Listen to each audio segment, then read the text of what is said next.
Hello everyone, कैसे हो आप सब। एक बार पुनः स्वागत है आप सभी का हमारे अपने YouTube channel Shiv coaching classes पर। और दोस्तों, आज के इस वीडियो में देखेंगे class 11th biology NCERT chapter 2 हमारा चल रहा है। देखिए, चैप्टर 2 में आज के इस वीडियो में हम देखेंगे कि जीवों का वर्गीकरण। और जीवों के वर्गीकरण में सबसे इंपॉर्टेंट चीज़ क्या है कि द्विजगत वर्गीकरण। यानी आज की इस वीडियो में हम देखेंगे कि द्विजगत वर्गीकरण क्या होता है। मतलब यहाँ पे आपको देखना है द्विजगत वर्गीकरण, और साथ ही साथ पादप जगत व जंतु जगत जो होते हैं उनकी विशेषताएं देखेंगे। साथ ही साथ द्विजगत वर्गीकरण के जो भी दोष हैं उसको भी हम आपको आज के इस वीडियो में बताने वाले हैं। तो चलिए सीधे वीडियो को स्टार्ट करते हैं।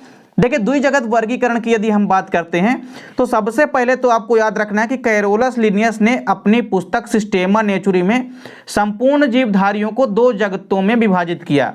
मतलब आपको सबसे पहले तो ये समझ में आ गया होगा कि द्विजगत वर्गीकरण पद्धति किसने दिया। तो द्विजगत वर्गीकरण पद्धति किसने दिया? कैरोलस लिनियस ने दिया। और साथ ही साथ इन्होंने जो अपना वर्णन किया वो किस पुस्तक में किया? तो सिस्टेमा नेचुरी में। तो ये चीज आपको ध्यान रखनी है। देखिए, संपूर्ण जीवधारियों को कैरोलस लिनियस ने क्या किया कि दो महत्वपूर्ण जगत में विभाजित किया, जिसमें से एक पहला जगत है पादप जगत और दूसरा है जंतु जगत यानी कि एनिमल किंगडम। तो दो ही किंगडम, द्विजगत वर्गीकरण, इसीलिए तो इसका नाम पड़ा है क्योंकि इसमें दो जगत केवल आते हैं, पादप जगत और जंतु जगत। तो सबसे पहले जो द्विजगत है इसको कैरोलस लिनियस ने प्रस्तावित किया और उन्होंने संपूर्ण जीवधारियों को दो जगत में विभाजित किया। एक था पादप जगत और दूसरा क्या है? जंतु जगत। देखिए, सबसे पहले यदि हम बात करते हैं प्लांट किंगडम की यानी कि पादप जगत की, तो देखिए पादप जगत की कई सारी विशेषताएं हैं जिनको कि आपको ध्यान में रखना है, क्योंकि कभी कभी आपके एग्जाम में पादप जगत की विशेषताएं भी पूछ ली जाती है। देखिए, सबसे पहली विशेषता क्या है प्लांट किंगडम की या पादप जगत की कि देखिए कोशिका भित्ति जो होती है एवं केंद्रीय रिक्तिका, इनकी उपस्थिति होती है। पादप कोशिका की सबसे महत्वपूर्ण विशेषता होती है कोशिका भित्ति का पाया जाना। तो यदि पादप कोशिका के अंदर कोशिका भित्ति है, इसका मतलब ये क्या है? पादप कोशिकाओं की विशेषता है। तो पादप कोशिका की पहली विशेषता क्या है कि जो कोशिका भित्ति होती है इनमें कुछ हो या ना हो लेकिन कोशिका भित्ति जरूर पाया जाएगा। और केंद्रीय रिक्तिका की क्या होती है? उपस्थिति होती है। इसके बाद देखिए दूसरा क्या है विशेषता कि क्लोरोफिल जो होती है यानी कि पर्णहरिम का क्या होता है? पर्णहरिम जो है प्लांट कोशिका में क्या होगी? प्रेजेंट होगी। प्लांट कोशिका में प्रेजेंट होने के कारण ही तो क्या करते हैं सभी के सभी हरे पौधे जो हैं प्रोड्यूसर यानी कि उत्पादक कहलाते हैं। क्यों? क्योंकि ये सभी के सभी सूर्य के प्रकाश की और पर्णहरिम की उपस्थिति में अपना भोजन निर्माण करते हैं यानी कि ग्लूकोज का निर्माण करते हैं। तो मुख्य रूप से दूसरी विशेषता क्या है कि क्लोरोफिल भी पाई जाती है। ये भी किसकी विशेषता है? पादप जगत की विशेषता है। तीसरी विशेषता क्या है पादप जगत की कि जो संचित भोज्य पदार्थ होता है, तो संचित भोज्य पदार्थ का जो स्टोर होता है वो किसके रूप में होता है? स्टार्च के रूप में पाया जाना। तो संचित भोजन का स्टार्च के रूप में पाया जाना, ये भी किसकी विशेषता है? पादप जगत की। इसके बाद देखिए चौथा नंबर क्या है? सक्रिय प्रचलन का अभाव।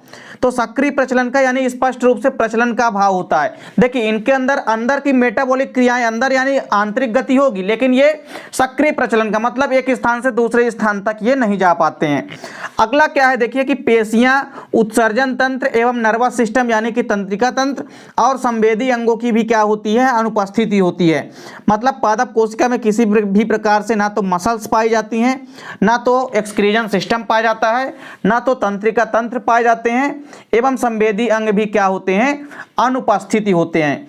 इसके बाद देखिए अगली विशेषता क्या है कि इसके अंतर्गत बेसिकली शैवालों को रखा गया है, कवकों को, लाइकेन को, ब्रायोफाइट्स, टेरिडोफाइट्स और अनावृतबीजी एवं आवृतबीजी, इन सब के सब को कहाँ रखा गया है? पादप जगत में रखा गया है। तो ये तो रही पादप जगत की विशेषताएं। अब इसके बाद देखिए हम देखते हैं जंतु जगत की विशेषताएं। तो देखिए जंतु जगत की विशेषताओं में यदि हम देखते हैं तो पहली विशेषता क्या है कि कोशिका भित्ति क्या होती है? एब्सेंट होती है। तो मुख्य रूप से आपने क्या देखा था कि जो पादप कोशिका थी उसमें कोशिका भित्ति पाई जाती थी, लेकिन यहाँ पे कोशिका भित्ति यानी कि सेल वॉल क्या है? एब्सेंट होती है। और इसके अलावा यहाँ पे जो रिक्तिका होती है, केंद्रीय रिक्तिका, इसका भी क्या होता है? अभाव होता है। इसके बाद देखिए दूसरी विशेषता क्या है जंतु जगत की कि इनमें क्लोरोफिल का क्या होता है? अभाव होता है। मतलब जंतु जगत में क्लोरोफिल नहीं पाए जाते हैं, अतः ये परपोषित होते हैं। इसीलिए तो जंतु क्या होते हैं? परपोषित होते हैं, मतलब दूसरों पर आश्रित होते हैं अपने भोजन के लिए। अगर इनके पास भी यदि क्लोरोफिल पाया जाता तो ये भी अपना भोजन स्वयं बना सकते थे, पर इसका क्या होता है, अभाव होता है। जंतुओं में किसी प्रकार से क्लोरोफिल नहीं पाया जाता, इसीलिए जंतु क्या होते हैं, परपोषित होते हैं, अर्थात अपना भोजन स्वयं नहीं बना पाते हैं। अगला क्वेश्चन है कि अगला यहाँ पे देखिए विशेषता क्या है कि सक्रिय प्रचलन का पाया जाना, मतलब जंतुओं में सक्रिय प्रचलन जो है उपस्थित होता है, जिस कारण से ही जंतु एक स्थान से दूसरे स्थान तक गति कर सकते हैं। अगली विशेषता क्या कि संचित भोजन जो है वो ग्लाइकोजन के रूप में पाया जाता है। तो आपको याद रखना है कि जंतु जगत की विशेषता एक ये भी है कि जो संचित भोज्य पदार्थ होते हैं यानी स्टोर्ड फूड मटेरियल्स जो होते हैं वो किसके रूप में पाए जाते हैं, तो वो पाए जाते हैं ग्लाइकोजन के रूप में। अगला है देखिए, अगली विशेषता क्या है कि बाह्य उद्दीपनों के प्रति तुरंत प्रतिक्रिया करते हैं। जंतु जगत की यह विशेषता है कि यदि बाहर से कोई यदि उद्दीपन आ रहा है तो उसके प्रति तुरंत प्रतिक्रिया प्रदर्शित करते हैं। अगली विशेषता क्या है कि इनमें उत्सर्जन तंत्र, संवेदी अंग, तंत्रिका तंत्र एवं पेशियों का भी पाया जाना, ये सभी के सभी जंतु जगत की महत्वपूर्ण विशेषताएं, क्योंकि जंतुओं में उत्सर्जन तंत्र भी पाया जाता है, संवेदी अंग भी पाए जाते हैं, तंत्रिका तंत्र भी विकसित होती है और पेशियां भी वेल डेवलप्ड होती हैं। इसके अलावा एक और विशेषता क्या है कि इसके अंतर्गत प्रोटोजोअन, अकशेरुकी एवं कशेरुकी जंतुओं को शामिल किया गया है। चलिए इसके बाद द्विजगत वर्गीकरण के दोष क्या क्या है, कभी कभी आपके पेपर में पूछा भी जाता है कि द्विजगत वर्गीकरण के दोषों को बताइए। तो देखिए द्विजगत वर्गीकरण में आपको क्या देखना है कि जो द्विजगत वर्गीकरण है इसमें पहला क्या है कि युग्लिना में, देखिए युग्लिना में दो प्रकार के लक्षण पाए जाते हैं।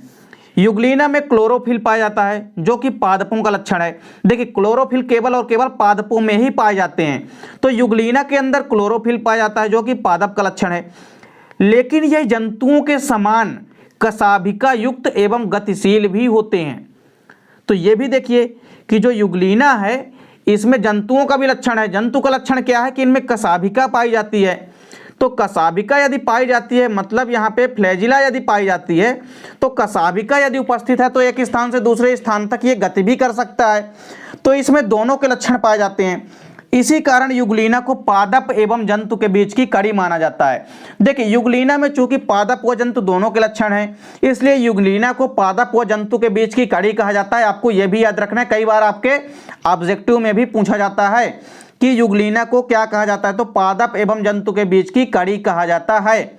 और एक चीज आपको यह भी याद रखना है कि इसको द्विजगत वर्गीकरण का दोष माना गया है। क्यों?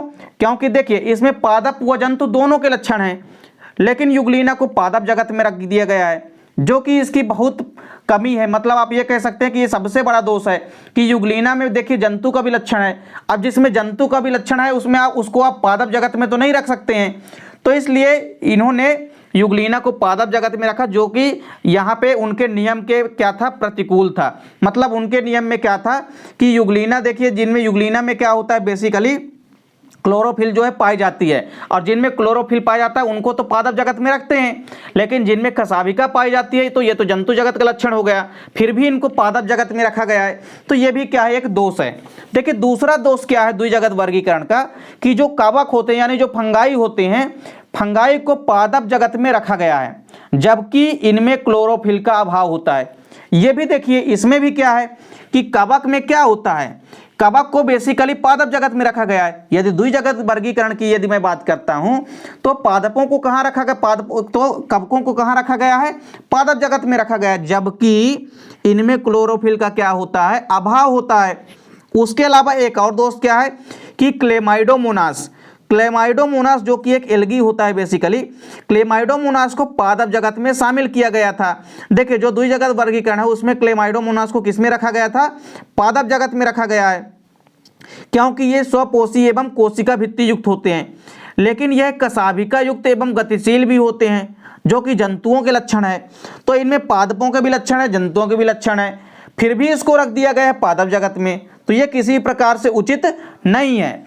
अगला दोष क्या है देखिए कि जीवाणुओं, माइकोप्लाज्मा एवं शैवालों को पादप जगत में शामिल करना इस वर्गीकरण का सबसे बड़ी कमी है। क्यों? क्योंकि ये प्रोकैरियोटिक जीव होते हैं और ये अन्य पादपों एवं जंतुओं से पूर्णतः भिन्न होते हैं, क्योंकि इनमें सुस्पष्ट केंद्रक का क्या होता है? अभाव होता है। अतः इसे किसी भी जगत में शामिल करना उचित नहीं है, मतलब इनको किसी भी जगत में शामिल नहीं किया जा सकता, ना ही पादपों में और ना ही जंतुओं में। ये पादपों एवं जंतुओं दोनों के लक्षणों से क्या होते हैं? भिन्न होते हैं। फिर भी इनको कहाँ रखा गया है? इन सबको पादप व जंतु जगत में रखा गया है। तो ये सबसे बड़ी कमी है इस वर्गीकरण की। देखिए इसके बाद जो है लाइकेन जिसको कि कवक व शैवाल के बीच की संयोजक कड़ी मानते हैं। तो लाइकेन जो होता है बेसिकली ये कवक एवं शैवाल के संयोग से बनते हैं और इनको पादप जगत में शामिल करना उचित नहीं है। क्यों? क्योंकि ये कवक और शैवाल दो चीजों से मिलकर बने होते हैं, लेकिन इनको कहाँ रख दिया गया है? इनको रख दिया गया है जाके पादप जगत में, जो कि उचित नहीं है। क्यों? क्योंकि पादप जगत का लक्षण है कि इनमें क्लोरोफिल पाया जाता है। तो शैवालों में तो ठीक है क्लोरोफिल पाया जाता है, लेकिन कवक से मिलकर भी तो बने होते हैं, लेकिन कवकों में तो किसी प्रकार से क्लोरोफिल नहीं पाया जाता है। तो इस प्रकार से ये भी वर्गीकरण की क्या है? एक प्रकार से कमी है। तो द्विजगत वर्गीकरण क्या है? पादप व जंतु जगत की विशेषताएं और साथ ही साथ द्विजगत वर्गीकरण के दोष क्या हैं, ये क्वेश्चन आपको तैयार करने हैं। उम्मीद करता हूं दोस्तों वीडियो पसंद आई होगी। मिलते हैं दोस्तों आपसे नेक्स्ट वीडियो में, तब तक के लिए जय हिंद, वंदे मातरम।